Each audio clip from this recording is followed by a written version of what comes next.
I had the assumption post-World War II, a lot of weather nonsense started to begin. But now I'm starting to see footage from 30s and the 1920s, and I'm seeing smudged clouds and that whole thing and going, huh, interesting. Then I'm seeing a lot of whited out buildings where the sky is completely white, and then I'm finding blimps flying all around too. So now we have to start asking the question, when did the weather start being altered, and did this date back all the way to like the 1800s or maybe 1700s? Maybe people have been messing with the weather for a long period of time. Maybe these people who they think that they're in power, but they've been messing with things for a long time. And I was just up on a mountain, over here by Cigarro Lake, and there's a road called the Microwave Tower Road. And it's got all antennas, cell phone antennas, and all kinds of things at the top of it. That's to mess with the weather. And you can look it up, Microwave Tower Road, Mesa, Arizona. Right down the street. So you sit there and go, okay, so they're messing with the weather. And then you think back in the time, they've been messing with the weather. And then you start to think of these floods and fires and all the situation that was happening. And that was interesting too, because when I was watching the thing about Coney Island, the only reason that the Coney Island Fair shut down was because of fires. But what was weird was at the Coney Island Fair, they had all fires on display. They actually had an event where people would attend and they would watch a building get set on fire and they'd put it out. And they do all these weird disasters. They did natural disasters that were occurring. And then what was weird was Coney Island was hit with a fire and it completely burnt down. And somehow the fire jumped to every single building, which is always how it goes. We know how this goes. You see all these fire events. You always see fires jumping to different places and never, directly on the spot that it's in.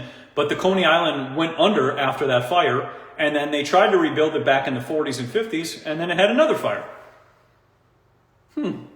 Just so happens, there's just these fires just always appear in the places in which people are having fun or having a positive attitude, because that's what that was. It was a very positive place, other than the baby incubators. That gets real strange. Bree asked, does this have to do with people thinking about the earth as hollow? So this is an interesting one too, because on the topic of tunnels and underground, if you think of the earth as hollow, then you start to think of how far you can go into the earth. We're always focused on, we're going to the moon, and we're going to Mars, and all that nonsense that they try to tell us, but people are going deep into the earth. And that's the question, is how deep can you go? And how many civilizations are deep below us? And how many layers are deep below us? That's the question we should be asking. We're not going to the moon, which is a plasma ball that we can't land on and can't get to, but we should be asking how many layers are below us. That's the thing we should be asking. Because when we start to think about it in this whole situation, there are layers and layers below us, and then if you think of hollow earth, then you start to think of, if you go deep, it can get hollow because it just gets more and more deep the farther you go down. But it's an interesting topic when you get into it. I used to dislike Mondays. You can't see what will happen in the future. Because that's the other thing. If people aren't aware of the past, it keeps repeating itself. And just keeps going and over again. Just like 1929, I was reading all about the Great Depression and the socialism that came with that, which was Social Security, which is interesting when you get into that whole thing. But Social Security is part of socialism. And the whole Great Depression, and we got to come in with taxes. And the president at the time said it's not socialism, it's nothing like you think. It was socialism, what it was. It was forcing people into paying taxes that they didn't have to pay to keep up the system. That's what that whole thing was. And it gets into so many taxes. They had taxes up to 80% before World War II. 80% of your income towards a corrupted bunch of politicians just stealing people's money. But the whole 1929 Great Depression is a very powerful one to look into. And it's a really interesting one because that's a start of, scamming people. And then you also have the 1913 Federal Reserve, or 1910 issue around that time. Same thing, scamming people.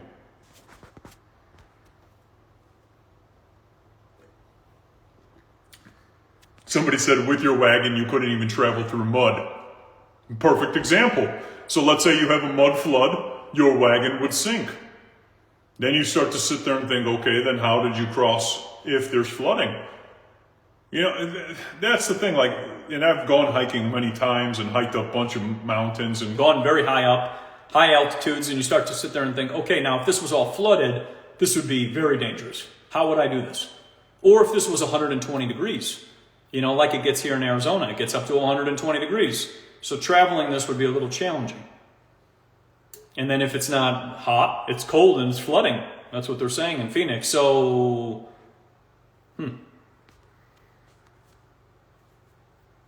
Jackie says horse and buggy population of 600 people, and they built all these places. Yes, they had all their people out there, all 600 out of them. They were all out there, they're shoveling around and doing their thing. You know, one was sitting with the hammer, the other one was with the chisel. Then that guy's hammer broke, you know, and then they got another hammer, and then they got another chisel. And then they sit and, you know, did all the stuff with the granite. What's interesting is if you had 600 people, imagine having to move all the granite.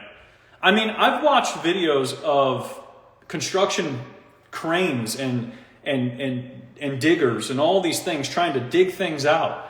And you sit there and go, they can't even do that, let alone move this huge 500,000 ton granite, stone.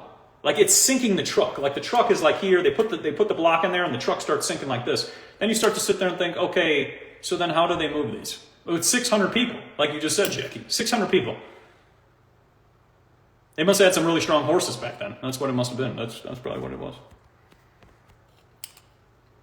It's like they either put a tower by you, like a cell phone tower, or that something in your area has been cranked up. You should look into the getting rid of Wi-Fi, doing a lot of barefoot grounding. I could say dragon's blood. I could say beets are also great for cleaning the blood. But if the heart is not pumping, you can do things like ginger too. But a lot of barefoot grounding, connecting back with nature, because your heart is an electrical pump. And if you don't have electricity, that pump doesn't work. But what can impede the heart are radio frequencies, Wi-Fi, cell phone towers, smart devices, AirPods, all the fancy gadgets they try to sell people, even televisions, can mess with your heart. And that's because they're putting out these toxic radio frequencies, which was all shown back in 1970s with the 4,500 studies that they did on this. So it's an important one to look into. But with the heart, beets, ginger, dragon's blood, barefoot grounding, I would say. Just move this thing over. No? Whatever.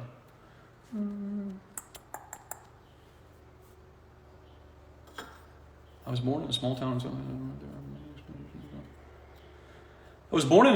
in southeast Iowa. There are many explanations for the tunnels that it was an underground railroad. Okay, so then I like that. I like the underground railroad situation. But then we have to start to sit there and think, who built the underground railroad?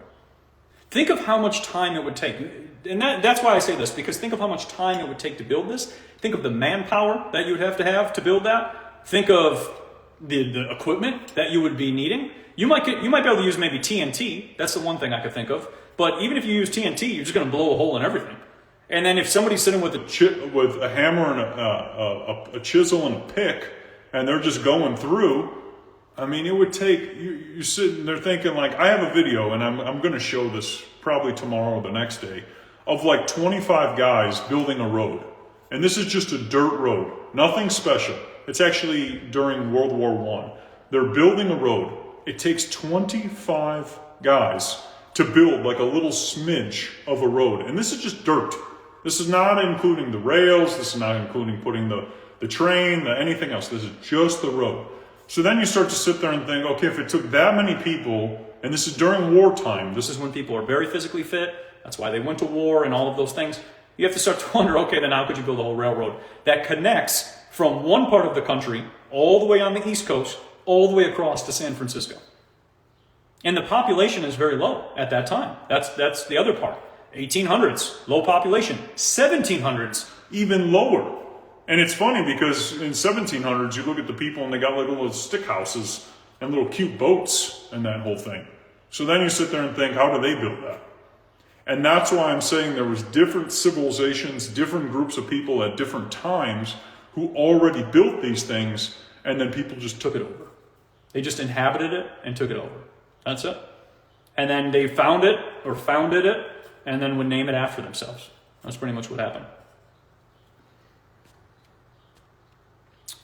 Green Rabbit says, wow, I just Googled my hometown tunnels and my 83-year-old mother grew up there. I grew up there. Never knew about the tunnels. Small city in Texas.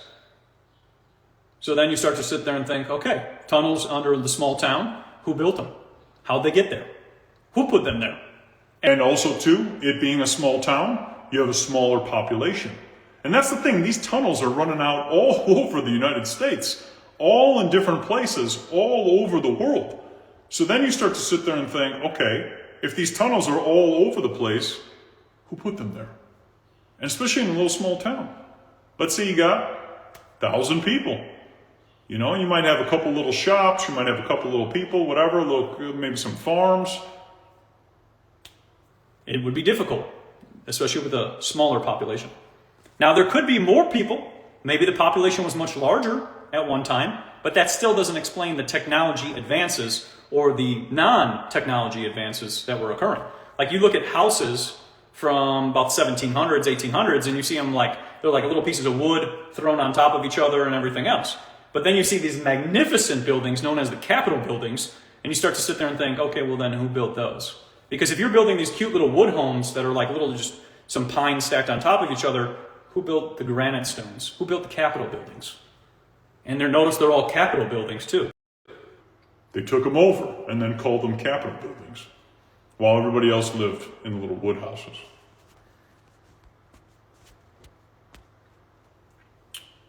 It's like an ant farm. As above, so below. That's exactly what it is. It's exactly what it is.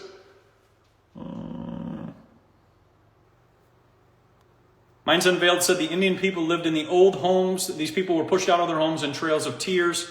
Those people who took their homes and their properties, who knows? That's the other thing. You know, when you get into it with the Native Americans, what level or what timeline did they come? And that's the thing. I like to ask, what timeline did a person appear? Because let's say our timeline is what it is. When did the Native Americans come? And why were there people here before the Native Americans? Who were building the buildings across the country? Or were the Native Americans here and those people were here at the same time and they were all building together? You know, you could go this so many ways. And that's the one fun part about all these things is we have to ask questions about our history, because the books that we have been told and sold and Encyclopedia Britannica and all the other nonsense that we've been sold is all a bunch of nonsense. And that's just straight up what it is. And Sarah said, where did all those people go? That's a great question. Now, they did have a lot of World War I and World War II. World War I and World War II was to get rid of a lot of people. That's for sure. I think Russia lost almost 2/3 of its population during World War II, which is an interesting fact that not a lot of people talk about. Then you sit there and think of World War I, World War II, and then all these wars of the 1800s. You get into the 1800s and there's like a war every year between X, Y, and Z. Those were all to depopulate people. That's what it seems. So maybe there was a lot of people. This is just another example. 1801, maybe there's millions of people. Then they had all these wars and they got rid of all those people. And then the people who are left over don't remember because they've been traumatized through war and everything else. And then they don't know what's going on. Because that happens a lot of times too. They send people overseas or they send people into a war so that they can get, traumatized. And then once they're traumatized, they're not thinking straight. And then they don't know what's real from fake. So then if you have all these events, weather events, fires and flooding and everything else, you don't know what's real or fake because you've been traumatized. You know the story about the guy who digged through a mountain on his own? Took years, but he did it so people in his town didn't have to take a long trip up the mountain. So that's one guy. Took years. And I like that he did that. That's amazing. But then, when we think of the tunnels that are crossing all the way across the country, then we got to think who did that. But I saw that video, actually. He's a great soul. There's another guy who built a whole house out of stone, too, which was really interesting. We have many towns below the visible towns in Italy. Some can be seen at the beach line. So here's a great one. This is where it takes it even farther, where you start to think about this whole thing of underground. Okay, so you have a town, and a lot of these towns are underneath the ground. But then some of these towns are actually underneath the water. So then you start to sit there and think, okay, there's water flowing here, and there's a town underneath. And this is what they said about the New York City subway stations. They said that they had people digging out the water so that they could put a subway in. It doesn't work like that. I hate to say, but you don't have 20 people trying to get buckets. Like you got a cute little bucket like this and you're scooping out the water. It doesn't work like that. You're not scooping that out and whatever else and trying to say that that's how you put the subway down there. So when you think about these towns, if the town is here and there's water here and another town here, then you got to start to go, how does that even make any sense? Especially underneath, if we're going to say, seen at the beach line. So you're at water level. And who knows what the beach is covering? Or the dunes. You go to Colorado and you got the dunes. Who knows what that's covering? Underground Railroad days. Yeah, same thing. Everybody keeps saying the Underground Railroads. And that's the other thing is when we get into that story and the whole Underground Railroads, you know, then you start to sit there and think, okay, well, if people were transporting so much underground, why didn't they just continue? Why'd they start building things above ground? Like, it would be really easy just to travel throughout the underground. Why wouldn't you stay to that? But what's interesting is a lot of this stuff all gets demolished too. They're like, we don't need the underground tunnels anymore. We'll build above ground and we'll demolish all of those. Similar to the old world buildings that I was looking up in Denver, Colorado. If you go to Denver, Colorado, you'll see all of these beautiful old world buildings. And it's interesting because the post office and all the buildings are just absolutely remarkable. Then you start to sit there and think, okay, well, who built those? And then you start to look at 1910, 1915, 1920, they start demolishing all of them. They're like, we don't need those granite structures anymore that are just absolutely solid and can't leak and can't burn down and can't, go through a blizzard. We don't need any of that anymore. We'll build these little junky ones instead. So Denver, Colorado is an interesting one, and I will be doing a video showing all the pictures from that. Because it is just mind-blowing. And that's the thing. Every city in the world looked like these old world buildings and these old world cities. They just demoed them all and then built all this ugly stuff instead. It's pretty much what it is. And they actually showed, this is actually another one, 1940s World Fairs, they showed these like sculptures, that people were doing, and they're the ugliest things you'll ever imagine. Then you see like 1893 World Fair sculptures, and it's the most mind-blowing, detailed thing you could ever see. So somehow, later on in time, people got worse at sculptures, but somehow in 1893, they were making perfect sculptures. Gotcha. That makes sense. Bree says, is there a reason energy-wise you live in Phoenix? Honestly, living here is just crazy energy. I mean, the heat, number one. I mean, I've been out in the sun for hours, just baking into the earth. But the heat and the energy is just, it's like no other. And I lived in Chicago. I drove to all the different states and been to different places. But here is something else. And energy-wise, it's just drawn me. It's interesting because all the people I've researched also live in Arizona. And have visited Arizona, or gone to Bisbee, or gone to Prescott, or Payson, or Phoenix, or any of the surrounding areas. There is a truly magical energy about this place. And energy-wise, it just, when I came out here, I just was hooked. And it's interesting because I used to come out here as a kid, back when there were just like Denny's and Holiday Inns and everything. I was a little potato back in the day, and I would just do a lot of swimming. But it was all tumbleweeds and everything else. But when I came back and visited, I just thought, I gotta move here. It's just, and this was 8 years ago. I thought this is a beautiful place. It's not expensive. It's gorgeous. It feels right. Everybody's very healthy. People are into their health. And it was interesting because the first time I ever went hiking, there was like a 85-year-old guy on the trail. And he was like, come on, can't you do it? And I was like, no, dude, this is my first time. He's like, I do 8 miles. And I was like, oh my gosh, 8 miles. It's like 100 degrees out right now. But energy-wise, it's just the same type of personality. I feel like the same type of personality lives in Arizona. It's all the same personality. And they're all sun babies. It always seems to be sun babies because as soon as it's a day of cloudiness, nobody's outside. You don't see anybody outside. It's actually the funniest things. I would go to the gym and the gym's empty on a cloudy day because everybody's a sun baby. And, we are attracted to the sun and the energy of the sun. And Arizona, I just feel, has the most of it because it gets 125 degrees. And I just, love it. I could bake into the earth, cover myself in olive oil, and cook into the earth.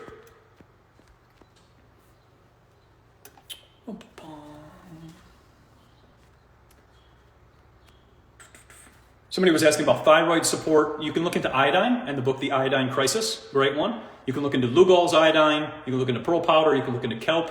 Those are all great things for feeding the thyroid. The problem is when we don't have iodine, The thyroid falls apart. A lot of our foods contain a lot of bromides, which actually block the thyroid from functioning properly. So when it comes to healing, we want to look into iodine. You can look into pearl powder. You can look into Lugol's. You can look into kelp. And you want to feed the thyroid. You also want to get rid of anything that's canola, soy, or processed GMO. Because the first thing it goes after is the thyroid. It's an industry. The Iodine Crisis is a great book on this topic.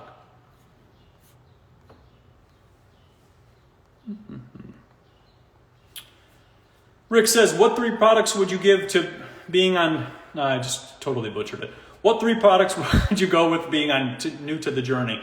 I would say Shilajit, I would say Dragon's Blood, and I would say Pearl Powder. Those pretty much cover everything.